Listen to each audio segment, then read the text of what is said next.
Hello दोस्तों, कैसे हैं आप सब लोग। एक बार मैं फिर से स्वागत करता हूं आपका मेरे यूट्यूब चैनल आयुष खरे क्लासेस में। तो तैयारी तो सबकी अच्छी चल ही रही होगी।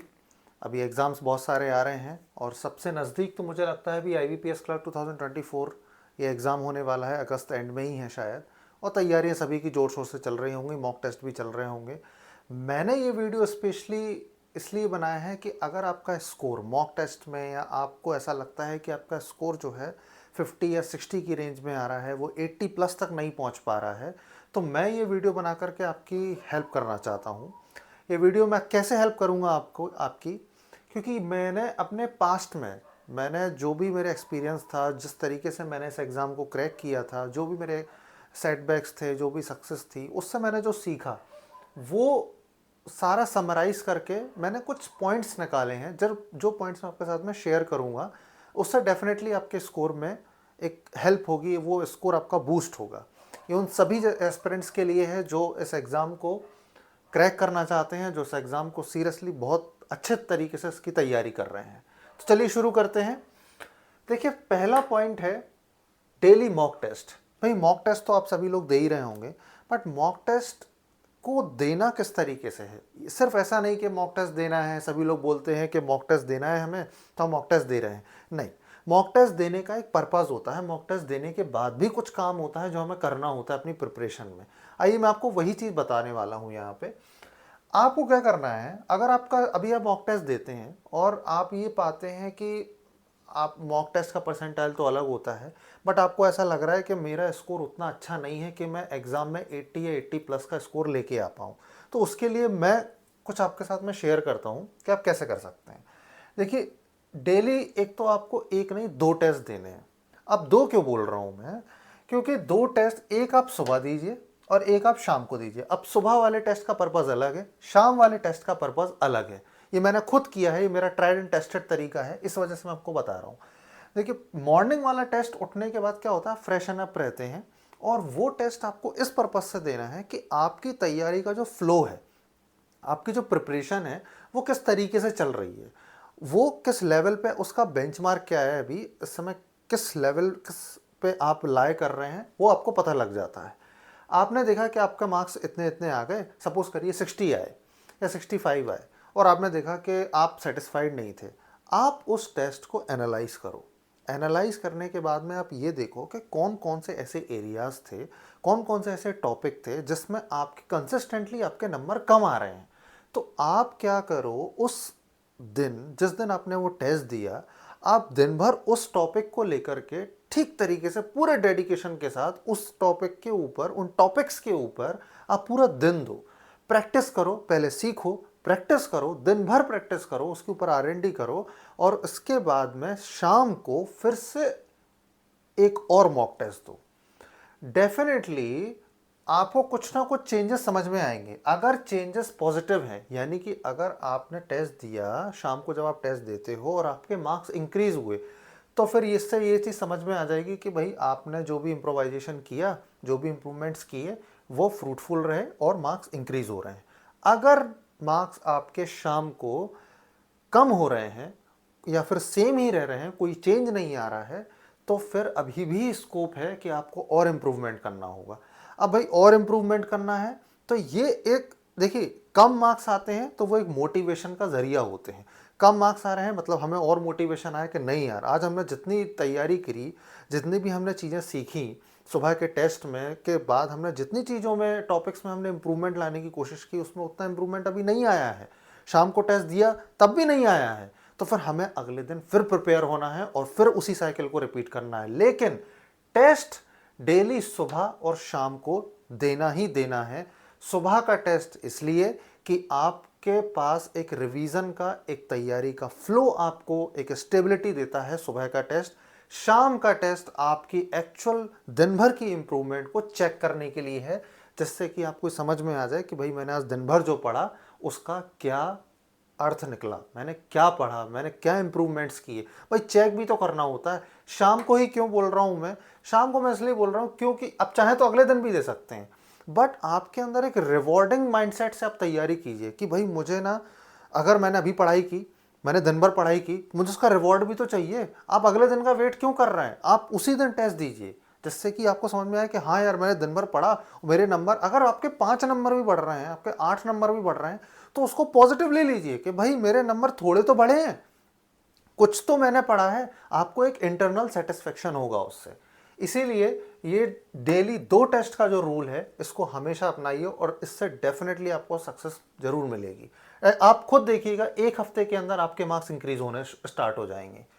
ठीक है, अगला पॉइंट की मैं बात करता हूं।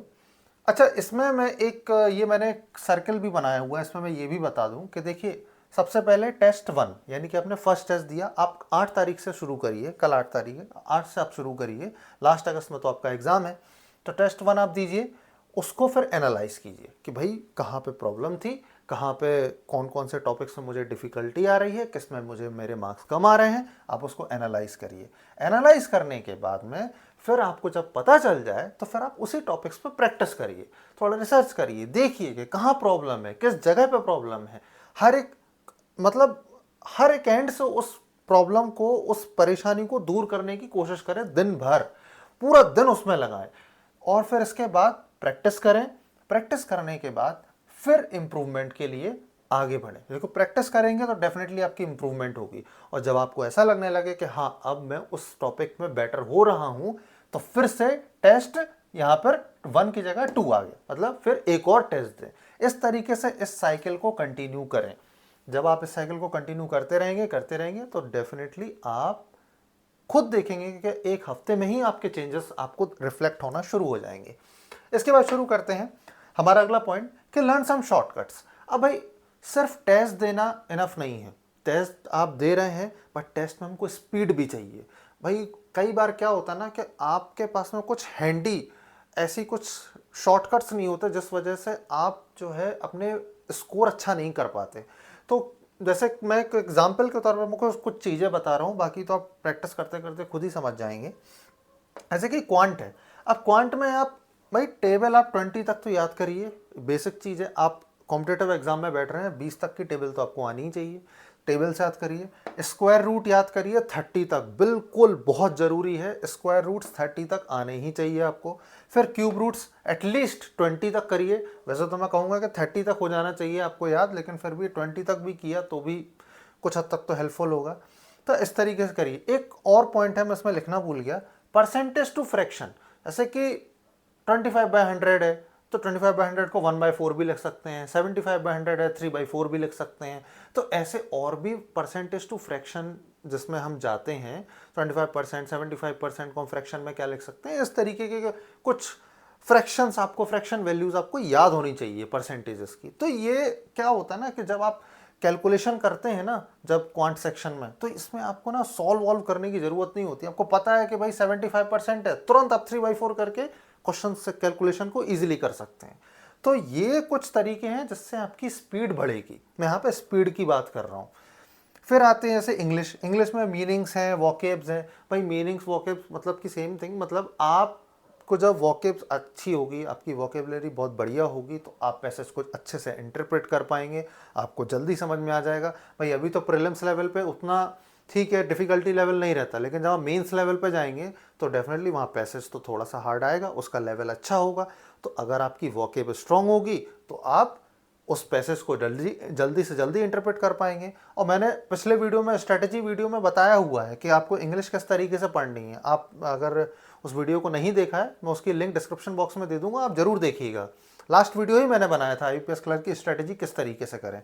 कुछ ग्रामर रूल्स हैं वो भी इंग्लिश के हैं, उनको भी याद कीजिए। कुछ ग्रामर रूल्स शॉर्टकट्स होते हैं, कुछ पता होने चाहिए कि प्रिपोजिशन वगैरह कहाँ लगती है। तो ये बट ऑल्सो वगैरह है, ऑल्दो है, ये सब कुछ वर्ड्स ऐसे होते हैं जो उनको पता रहना चाहिए कि भाई ये कहाँ पे सेट होते हैं, क्योंकि ये प्रीलिम्स लेवल पर इसी टाइप का ही पेपर सेट होता है। तो ये थोड़ा सा प्रैक्टिस करने से आपको आएगा। इसके बाद रीजनिंग का सेक्शन, कुछ सिलोजिज्म की ट्रिक्स हैं, पॉसिबिलिटीज़ वाली हैं, कुछ सिलोजिज्म के डायरेक्ट चीज़ें हैं जो आपको याद हो जानी चाहिए, वो सब आप हैंडी रखिए। ब्लड रिलेशन के कंसेप्ट हैं, पजल्स के पैटर्न हैं। पजल्स के पैटर्न तो ऐसे होते हैं कि जैसे कि प्रीलिम्स लेवल पर एक फिक्स टाइप की पजल आती है, हर बार ऐसी फिक्स टाइप की पजल आती है कि भाई सर्कल में पजल आ गई, नहीं तो स्क्वायर शेप में आ गई, नहीं तो इससे लीनियर फॉर्म में आ गई। तो यही तो पैटर्न है पजल्स का। आपको बस इन पैटर्न को एक बार देखना है, बस उसी पैटर्न में तो पजल्स आ रही हैं। आप दनादन बढ़िया प्रैक्टिस करिए उसकी, 10-15-20 पजल लगाइए आप डेली, 5-5 10-10 पजल लगाइए, आपको पैटर्न समझ में आ जाएगा। फिर तो आप देखते ही साथ उसको फटाफट सॉल्व करने के लिए तैयार हो जाएंगे। तो ये आप जरूर करिए, ठीक है। इसके बाद बात करते हैं कि analyse previous year question paper. भाई प्रीवियस ईयर का क्वेश्चन पेपर लास्ट कम से कम 3 इयर्स का जरूर देखिए। क्यों देखना है, इससे आपको ये समझ में आ जाएगा। आप सबसे पहले तो उसका पैटर्न एनालाइज करें, देखें कि हर साल पैटर्न सेम ही हो रहा है या कुछ पैटर्न में चेंजेस आ रहे हैं। जैसे कि सिंप्लीफिकेशन है, सिंप्लीफिकेशन के क्वेश्चन 10 हो रहे हैं कि 5 हो रहे हैं। भाई ऑन एन एवरेज अगर मान लो 10 भी हो रहे हैं तो देखो कि भाई 10 क्वेश्चन हम कितनी देर में कर सकते हैं। पैटर्न को सिर्फ देखना नहीं, मतलब पैटर्न को हमें समझना है और अपनी तैयारी से एनालाइज करना है उसको, कि क्वाड्रेटिक क्वेश्चन 5 आती हैं तो भाई 5 आ रही हैं क्वाड्रेटिक क्वेश्चन, तो हम 5 क्वाड्रेटिक क्वेश्चन कितनी देर में कर लेते हैं, ये देखना है आपको। डीआई आ रही है हर साल, अगर 2 डीआई आ रही है तो 2 डीआई हम कितनी देर में सॉल्व कर लेते हैं, वो आपको पैटर्न एनालाइज करना है उसका। फिर इसके बाद क्या करना है, उसका डिफिकल्टी लेवल चेक करिए।